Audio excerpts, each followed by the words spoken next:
Assalamualaikum warahmatullahi wabarakatuh.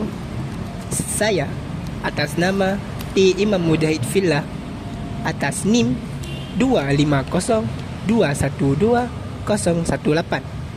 Pada hari yang sangat berbahagia ini, saya akan menjelaskan studi kasus yang pertama pada VS Code.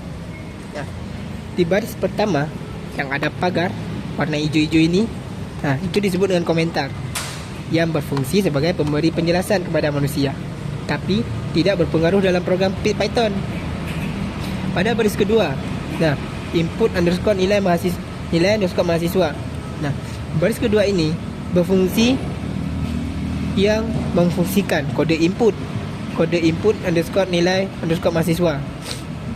Pada baris ketiga, daftar underscore nilai yang merupakan sebuah tempat atau variabel dalam menyimpan nilai mahasiswa yang kemudian disimpan dalam array itulah.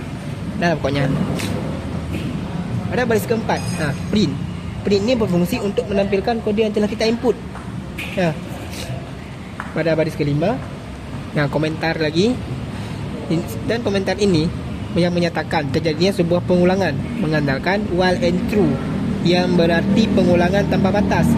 Jadi artinya program akan terus meminta input sampai kita menghentikannya sendiri dengan break. Kita melakukan pengecekan dengan menggunakan kode try. Apa itu try? Try adalah kode penanganan suatu program terkait masalah error.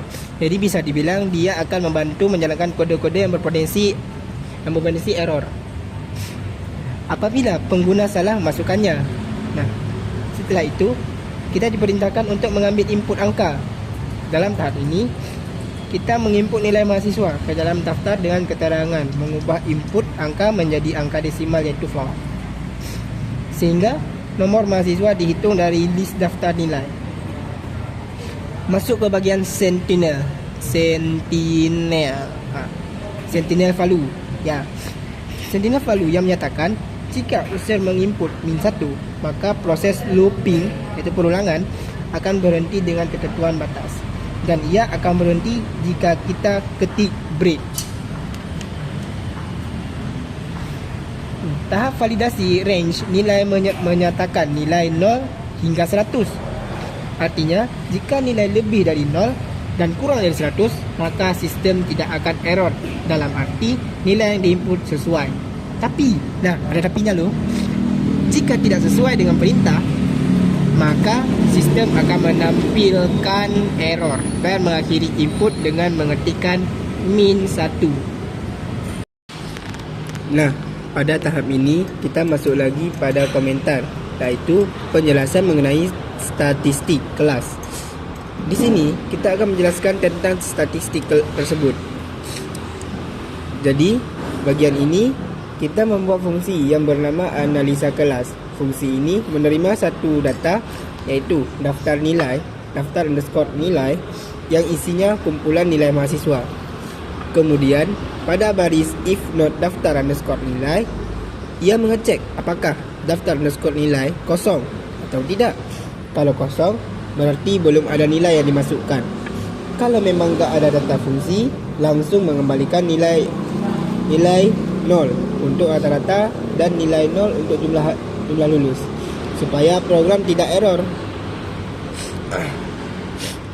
Lalu masuk ke bagian menghitung rata-rata, yang dimana pada bagian total underscore nilai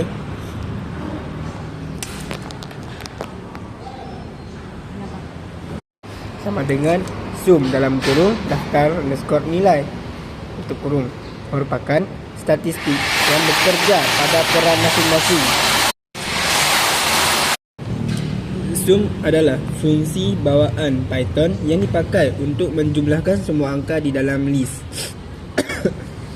Jadi semua nilai mahasiswa dijumlahkan pada bagian rata-rata sama dengan total underscore nilai atau len dalam kurung daftar underscore nilai, merupakan tahap penjumlahan. Len digunakan untuk menghitung jumlah data di dalam list dengan cara menghitung rata-rata. total nilai dibagi jumlah mahasiswa. Kemudian masuk ke tahap jumlah underscore lulus sama dengan 0. Di sini kita menyiapkan variabel untuk menghitung beberapa mahasiswa yang lulus. Selanjutnya untuk for and in daftar underscore nilai. For digunakan untuk mengambil nilai satu persatu dari daftar underscore nilai, lalu disimpan sementara di variabel n. If n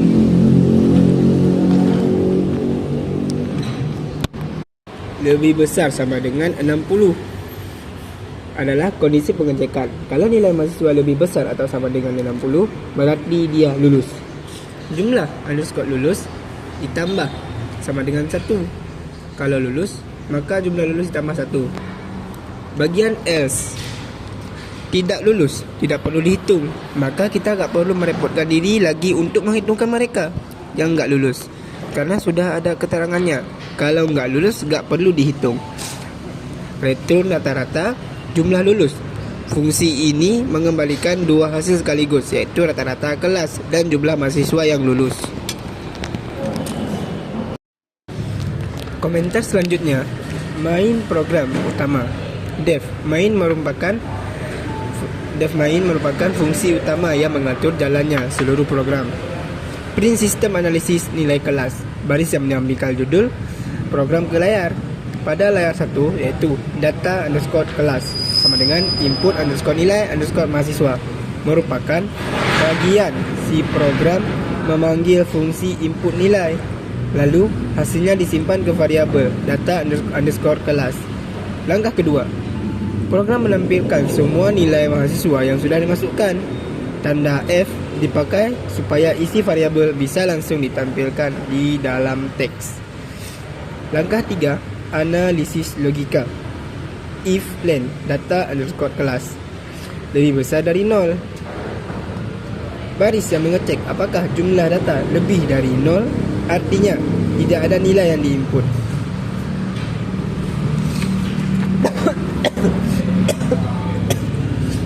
Di bagian rata-rata, lulus sama dengan analisa underscore kelas data underscore kelas. Di sini fungsi analisis underscore kelas dipanggil untuk menghitung rata-rata dan jumlah lulus. Langkah keempat, print baris pertama bertujuan untuk menampilkan judul hasil analisis. Print baris bertujuan untuk menampilkan jumlah mahasiswa berdasarkan banyaknya data yang masuk. Print baris ketiga untuk menampilkan rata-rata kelas dengan 2 angka di belakang koma. Print baris keempat untuk menampilkan jumlah mahasiswa yang lulus. Print kelima untuk menghitung jumlah yang tidak lulus dari total mahasiswa dikurangi yang lulus.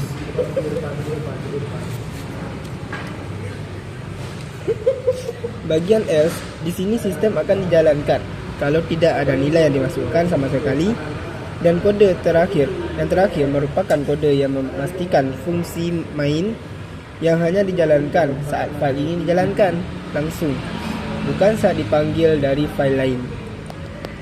Sekarang kita akan melakukan pengecekan dengan cara run, menjalankan kode. Nah, setelah kode dijalankan, saya akan mengisi nilai min 69, kemudian enter. 75, kemudian enter. 80, kemudian enter.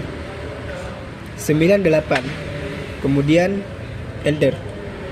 99, kemudian enter. 100, kemudian enter. Nah, dan yang terakhir kita akhiri dengan min 1 enter. Maka hasil analisis langsung keluar. Analisis di sini tidak ada keterangan yang menyatakan error. Baik, sekarang kita mencoba dengan skenario yang tidak sesuai aturan dengan memasukkan nilai yang lebih dari 0 dan hingga 100. Di sini saya mencoba untuk menjalankan, dan angka yang akan saya masukkan adalah yang pertama 110, kemudian enter. Nah, mari kita lihat. Ketika kita memasukkan di luar aturan, maka sistem langsung memberitahukan kalau ini error. Begitupun dengan angka lainnya. Misal 298 enter, 102 enter, 105 kemudian enter, 256 kemudian enter. Maka angka-angka ini tetap memberitahu deteksi bahwa ini error. Ini kita bisa langsung melihatnya. Nah, selanjutnya kita pencet -1. Maka analisis nilai kelas langsung menyatakan bahwa data tidak valid dan tidak ada data yang diinput. Jadi begitulah penjelasannya. Sekian dari saya. Assalamualaikum warahmatullahi wabarakatuh.